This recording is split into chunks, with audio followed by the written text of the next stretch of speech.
Fui internada por exaustão de tanto trabalhar para sustentar minha família. Quando cheguei em casa, meus pais perguntaram: cadê o dinheiro do aniversário da sua irmã? Eu fiquei e não deixei mais ser explorada. Dias depois, minha família me liga desesperada. O mundo começou a girar devagar, depois cada vez mais rápido. As vozes dos meus colegas de trabalho pareciam vir de debaixo d'água, distantes e abafadas. Tentei me segurar na minha mesa, mas meus dedos não obedeceram. A tela do computador brilhou forte, as planilhas de números se misturando em um borrão verde e branco. Lembro de um zumbido alto no ouvido e da sensação estranha de queda livre, como se o chão tivesse desaparecido. Depois, tudo ficou escuro. A última coisa que senti foi o frio do piso no meu rosto.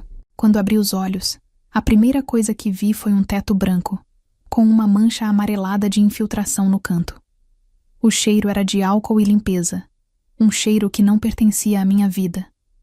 Um bip constante e ritmado soava ao meu lado. Virei a cabeça devagar, sentindo uma dor surda na nuca. Eu estava em uma cama de hospital, com um soro ligado na minha veia. Uma enfermeira entrou no quarto e sorriu com gentileza. Que bom que você acordou. Ela disse com uma voz suave. Você deu um susto e tanto na gente. Um susto. Era só isso que eu vinha fazendo nos últimos anos. Tomando sustos. Susto quando o aluguel vencia. Susto quando a conta de luz vinha mais alta. Susto quando minha irmã mais nova, Sara, aparecia com uma lista de material escolar que parecia não ter fim. Eu vivia no susto. Vivia no limite. Aquele desmaio não foi um acidente. Foi o resultado final de uma vida inteira sendo esticada como um elástico, até finalmente arrebentar. Minha rotina era uma maratona sem linha de chegada. Eu acordava às 5 da manhã para pegar o primeiro ônibus para o meu primeiro emprego, em um escritório de contabilidade. Mal tinha tempo de engolir um café amargo, sem açúcar, porque até o açúcar parecia um luxo desnecessário. Passava o dia inteiro mergulhada em números que não eram meus, resolvendo problemas de outras pessoas, garantindo que outras empresas tivessem lucro. Na hora do almoço, comia a marmita fria que preparava na noite anterior, enquanto respondia mensagens no celular para o meu segundo trabalho, como assistente virtual para um pequeno empresário. Saía do escritório às 6 da tarde, correndo para pegar outro ônibus, e chegar a tempo no meu terceiro emprego, garçonete em um restaurante movimentado no centro.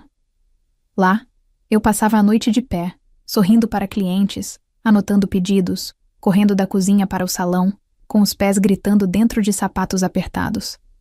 Meus óculos, já com o grau vencido, escorregavam pelo nariz suado, mas eu não podia trocá-los. A prioridade era a mensalidade da faculdade particular de Sara. Ela precisa ter um futuro melhor que o meu, eu dizia para mim mesma como um mantra. Meus pais concordavam. É o mínimo que você pode fazer pela sua irmã, Luana. Você não teve a mesma oportunidade. Minha mãe dizia, sem perceber a ironia em suas palavras. Eu chegava em casa perto da meia-noite. O silêncio era a única recompensa. Meus pais e Sara já estavam dormindo. Eu comia o que sobrava do jantar. Tomava um banho rápido e desabava na cama, sabendo que em 5 horas tudo começaria de novo. Não havia fins de semana, não havia feriados. Se eu folgava em um emprego, cobria o turno de alguém em outro.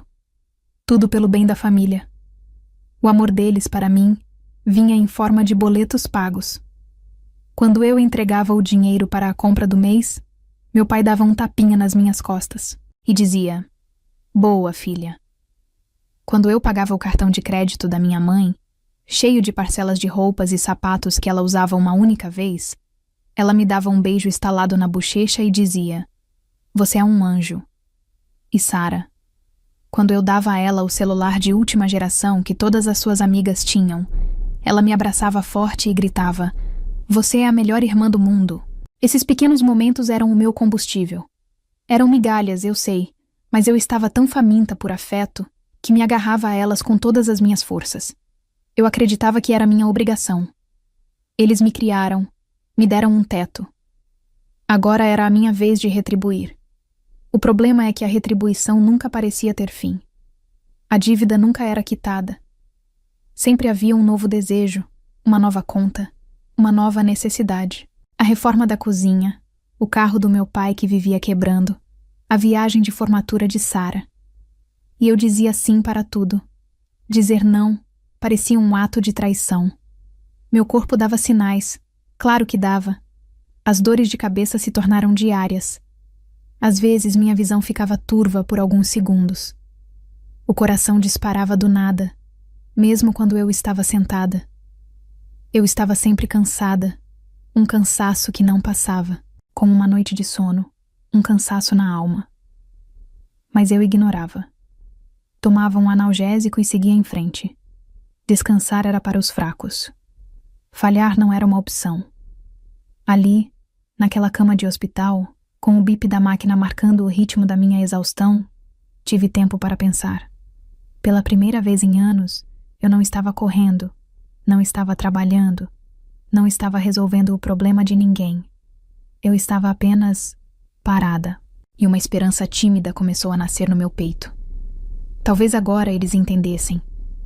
Talvez, ao me verem assim, frágil e doente, eles percebessem o quanto eu estava me sacrificando. Talvez, quando eu chegasse em casa, encontraria carinho, preocupação, um abraço de verdade, um prato de sopa quente, descanse, filha, nós cuidamos de você agora. Era esse o sonho que eu acalentava. Enquanto os médicos me diziam palavras como estafa, esgotamento e estresse agudo, eu só queria ir para casa e receber o cuidado que eu tanto dava, mas nunca recebia. Recebi alta do hospital numa manhã cinzenta de terça-feira. O médico me entregou uma lista de recomendações que parecia mais longa que a minha lista de supermercado. Repouso absoluto por 15 dias, Luana. Sem estresse, sem trabalho, alimentação leve e muitas horas de sono. Seu corpo chegou ao limite extremo. Se você não se cuidar, a próxima vez pode ser muito pior. Eu balancei a cabeça, concordando com tudo, mas minha mente já estava em outro lugar. 15 dias de repouso? Como eu poderia fazer isso? 15 dias sem trabalhar significava um rombo gigantesco no orçamento. Mas pela primeira vez, uma parte de mim pensou: eles vão entender. Eles vão cuidar de mim. Chamei um carro por aplicativo para voltar para casa. Durante o trajeto, fiquei olhando a cidade passar pela janela. As pessoas correndo nas calçadas, os carros buzinando, a vida seguindo seu ritmo frenético. Parecia um filme distante. Eu me sentia frágil, como se fosse feita de vidro. Cada solavanco do carro repercutia no meu corpo dolorido. Eu segurava a pasta com os papéis do hospital no meu colo como se fosse um escudo, a prova física do meu sacrifício. Imaginava a cena da minha chegada. Minha mãe me abraçando na porta, me levando para o sofá, me cobrindo com uma manta. Meu pai talvez fizesse aquele chá de cidreira que só ele sabia. E Sara, quem sabe, sentaria ao meu lado e perguntaria como eu estava, de verdade. O pensamento aqueceu meu coração. Uma pequena chama de esperança em meio ao cansaço. Paguei o motorista e desci do carro devagar. A chave tremeu na minha mão quando a coloquei na fechadura. Girei, empurrei a porta e entrei. O cheiro da casa era o mesmo. Uma mistura de amaciante e do café que meu pai passava toda manhã. Mas a atmosfera que eu sonhei não estava lá. A televisão da sala estava ligada em um volume altíssimo, num programa de fofocas. Minha mãe estava sentada no sofá, com o telefone no ouvido, gesticulando enquanto falava. Meu pai lia um jornal de esportes na poltrona, tão concentrado que nem piscou. E Sara estava deitada no outro sofá, com as pernas para cima, rolando a tela do celular com uma velocidade impressionante. Fiquei parada na porta por alguns segundos, esperando que alguém me notasse. Eu era quase uma fantasma na minha própria casa. Cheguei, eu disse, minha voz saindo mais fraca do que eu pretendia. Minha mãe fez um sinal para que eu esperasse, continuando a conversa no telefone. Meu pai abaixou o jornal por um instante, olhou por cima dos óculos e disse: "Ah, oi, filha." E voltou a ler. Sara nem levantou a cabeça. Senti um nó se formar na minha garganta. A pequena chama de esperança começou a vacilar, soltando uma fumaça fria. Caminhei até o centro da sala, meu corpo implorando para sentar, mas eu permaneci de pé. Finalmente, minha mãe desligou o telefone com um suspiro irritado. Ela se virou para mim, e por um milésimo de segundo, eu procurei em seus olhos a preocupação que tanto desejei. Não encontrei. O que eu vi foi impaciência.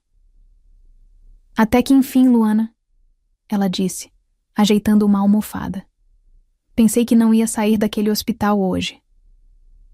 Antes que eu pudesse responder, antes que eu pudesse falar sobre o médico, sobre o repouso, sobre o medo que eu senti, ela continuou. As palavras saíram da sua boca como pedras, diretas e pesadas, e atingiram em cheio o que restava do meu coração. E o dinheiro para a festa de aniversário da sua irmã? Já estava tudo combinado. A mulher do buffet ligou 3 vezes. Ela precisa do pagamento do sinal até amanhã, senão a gente perde a data.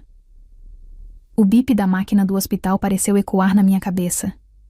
O mundo, que tinha parado de girar, ameaçou começar tudo de novo.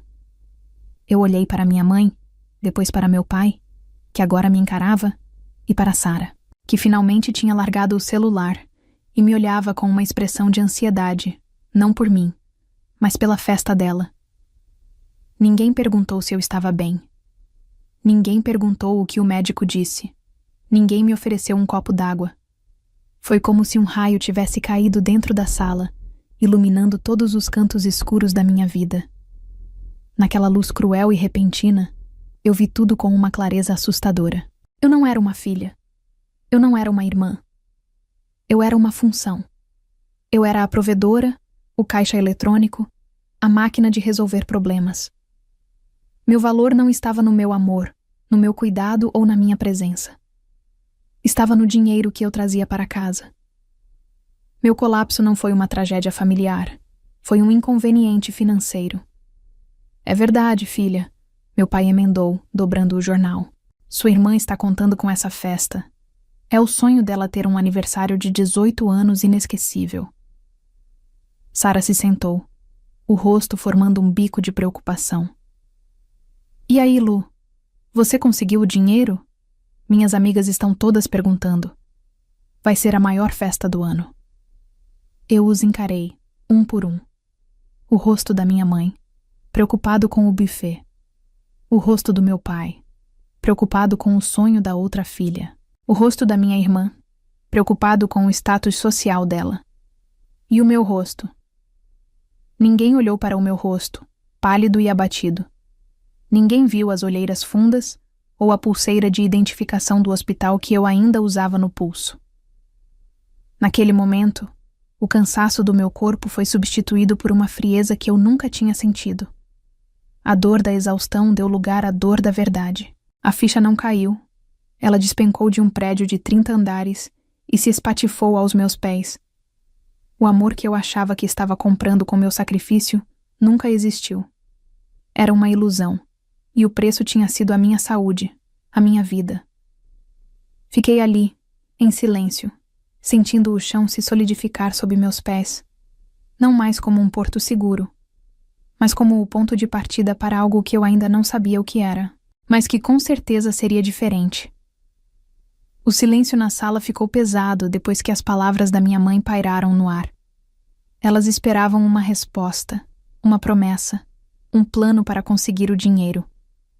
Meus pais e minha irmã me encaravam com aquela expectativa de sempre, a mesma que eu via em seus rostos todos os dias.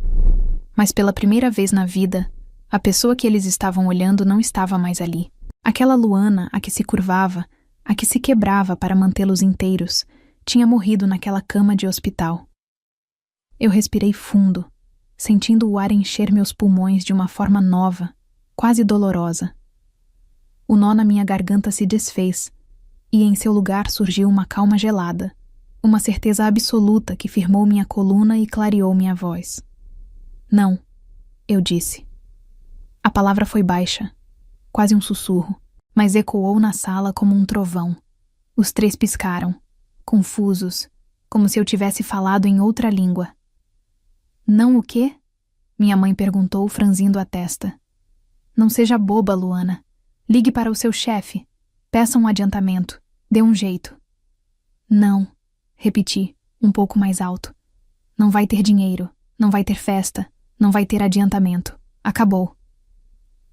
Meu pai se levantou da poltrona. Que brincadeira é essa? Você enlouqueceu naquele hospital? Sua irmã merece essa festa. Eu também merecia descanso, respondi, olhando diretamente para ele. Eu merecia um "como você está?". Eu merecia ter trocado meus óculos há 6 meses, mas o dinheiro foi para o pneu novo do seu carro. Eu merecia ter dormido uma noite inteira sem me preocupar com a fatura do cartão de crédito da mamãe. Eu merecia, pelo menos uma vez, ser tratada como filha, e não como a solução para todos os problemas. As palavras saíam de mim sem esforço, uma torrente de verdades que eu mantive represada por 30 anos. Eu não estava gritando. Eu não estava chorando. Minha voz era firme, quase monótona, como se eu estivesse lendo um relatório. Eu desmaiei no trabalho, continuei, levantando o pulso para mostrar a pulseira. Desmaiei de exaustão. Sabe o que o médico disse? Ele disse que meu corpo pediu socorro. E sabe o que vocês fazem quando eu chego em casa, doente e fraca? Vocês me perguntam do dinheiro. Vocês não me veem. Vocês veem uma carteira com pernas. A raiva começou a surgir no rosto deles, substituindo a confusão. A manipulação, a arma que eles sempre usaram contra mim, estava sendo preparada.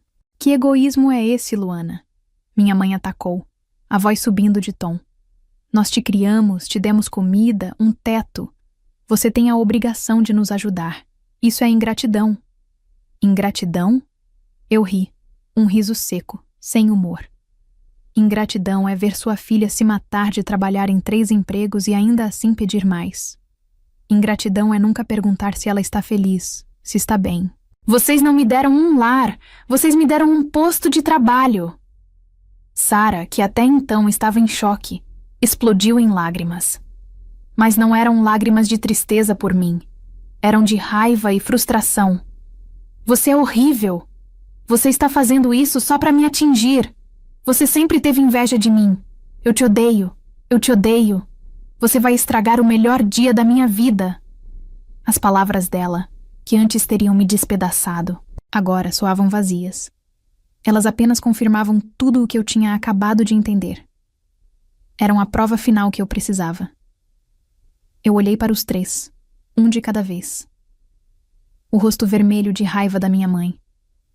A decepção no rosto do meu pai, não por mim, mas pela perda do seu conforto. O ódio infantil no rosto da minha irmã. Não havia amor ali. Talvez nunca tenha havido. Sem dizer mais nada, eu dei as costas para eles e caminhei em direção ao meu quarto. Onde você vai? Nós não terminamos essa conversa, gritou minha mãe. Eu a ignorei. Entrei no meu pequeno quarto, o único lugar da casa que era realmente meu, e abri a porta do guarda-roupa. Peguei a mala de viagem pequena que ficava guardada em cima, a mesma que eu nunca tinha tido a chance de usar. O barulho do zíper se abrindo foi o único som, além dos gritos que vinham da sala. Comecei a arrumar minhas coisas de forma metódica. Não peguei tudo. Peguei as roupas simples que usava para trabalhar, umas 2 calças jeans, algumas camisetas. Peguei os poucos livros que eu tinha comprado e que ainda não tinha tido tempo de ler. Peguei a caixinha com minhas bijuterias baratas e um porta-retrato com uma foto minha de quando era criança, antes de tudo começar. Deixei para trás os presentes que eles me deram, as roupas que minha mãe comprou com meu dinheiro, os objetos que não tinham minha história, apenas o meu suor. Cada peça que eu colocava na mala era um peso que eu tirava das costas. Quando fechei a mala, eles estavam parados na porta do meu quarto, me olhando como se eu fosse uma estranha. A raiva tinha dado lugar a um pânico mal disfarçado. Luana, o que você está fazendo? Meu pai perguntou, a voz subitamente mais baixa. Eu estou indo embora, respondi, passando por eles para sair do quarto. Indo embora? Para onde? Minha mãe questionou, me seguindo. E as contas? O aluguel vence semana que vem. Quem vai pagar? A pergunta dela foi a última pá de terra sobre o caixão da minha antiga vida. Eu parei na porta de casa, com a mão na maçaneta. Virei meu rosto para eles uma última vez. Essa é uma ótima pergunta, eu disse, com uma calma que os assustou. A partir de hoje, esse problema não é mais meu. E então, eu abri a porta. A luz do fim de tarde me atingiu o rosto.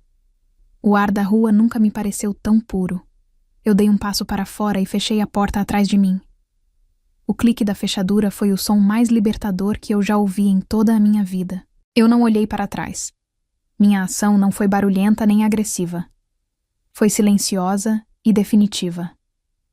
Minha ausência seria a resposta para todas as suas perguntas. Os primeiros dias foram estranhos. Aluguei um pequeno quarto mobiliado nos fundos de uma casa de família, num bairro que eu mal conhecia. Era simples, com uma cama, um armário pequeno e uma janela que dava para um muro. Mas para mim, aquele quartinho era um palácio. Era o primeiro lugar em toda a minha vida que era só meu, onde a única responsabilidade que existia era a minha própria respiração. Passei os 3 primeiros dias dormindo. Dormi como se estivesse tentando compensar uma década de noites mal dormidas. Acordava, comia uma fruta, bebia um copo d'água e voltava a dormir. Meu corpo, finalmente livre da obrigação de produzir, parecia ter desligado para reparos, e minha mente, pela primeira vez, estava quieta. Não havia listas de contas a pagar, nem preocupações com os desejos dos outros. Havia apenas o som do silêncio, e era a melodia mais bonita que eu já tinha ouvido. No 4º dia, o telefone tocou. Era minha mãe. Eu sabia que a hora ia chegar. Atendi, o coração um pouco mais acelerado, mas a minha voz saiu firme. Onde você se meteu, Luana? Você tem noção do que está fazendo? O aluguel venceu ontem. O proprietário já ligou aqui. Volte para casa agora e resolva essa bagunça que você criou. A voz dela era a mesma de sempre, autoritária, cheia de ordens, sem um pingo de preocupação genuína. A Luana de antes teria pedido desculpas, teria se sentido culpada, teria corrido para dar um jeito. Mas aquela Luana não existia mais. Eu não vou voltar, mãe, respondi com calma. E essa bagunça não foi eu que criei. Eu só parei de arrumar. Isso é um absurdo. É seu dever. Ela começou, mas eu a interrompi. Meu único dever agora é cuidar da minha saúde. Passem bem. Desliguei antes que ela pudesse responder. Senti um tremor nas mãos, o resquício do velho medo, mas ele logo passou, substituído por uma onda de alívio. Eu tinha conseguido. Eu tinha mantido a porta fechada. 2 dias depois, foi meu pai quem ligou. A abordagem dele foi diferente, mais suave, calculada para atingir minha culpa. Filha, ele começou com uma voz triste. Sua mãe não para de chorar. Ela não come direito. E sua irmã, coitada, teve que cancelar a festa, está trancada no quarto, deprimida. A casa está um caos sem você. Como pôde fazer isso com a sua família? Eu não fiz nada com vocês, pai, respondi, a voz ainda mais segura desta vez. Eu fiz algo por mim. E o senhor? A mamãe? A Sara? Ninguém pensou em trabalhar? Em procurar uma solução que não dependesse de mim? Ele ficou em silêncio por um instante. Você sabe que seu pai já não tem mais idade para isso. E sua mãe cuida da casa. E sua irmã está estudando. Eu também estudava enquanto trabalhava. Cortei. E eu também cuidava da casa nas minhas poucas horas de folga. Vocês vão ter que aprender a se virar. Eu preciso me cuidar. E desliguei novamente. Enquanto eles se desesperavam, eu começava a viver. Com o pouco dinheiro que eu tinha, fiz algo que adiava há meses. Fui a uma ótica e comprei um par de óculos novos. Quando os coloquei no rosto, foi como se o mundo ganhasse uma nova definição. As folhas das árvores, os rostos das pessoas, as letras nos letreiros das lojas. Tudo era nítido. Eu estava, literal e metaforicamente, enxergando o mundo com clareza pela primeira vez.